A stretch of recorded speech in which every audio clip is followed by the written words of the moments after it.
Hi guys. তো 3 তারিখে ছিল লোকনাথ বাবার পুজো। তো আমি গেছিলাম আমার একটা দাদুর বাড়িতে। ওখানে খুব বড় করে লোকনাথ বাবার পুজো হয়। তো আমার একটু লেট হয়ে গেল ভিডিওটা ছাড়তে। চলো এবার দেখাই লোকনাথ বাবার মূর্তিটা।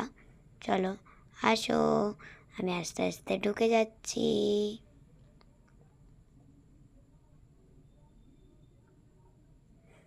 এই দেখো, এই যে হচ্ছে লোকনাথ বাবার মন্দির।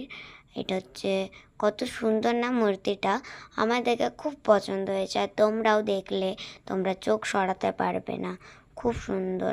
আমি একটু প্রণাম করে নিলাম, আর আমি বারবার এসে দেখে যাচ্ছি কারণ আমার খুব পছন্দ হয়েছে। আর তার ঠিক পাশেই আছে শিব ঠাকুরের শিবলিঙ্গ।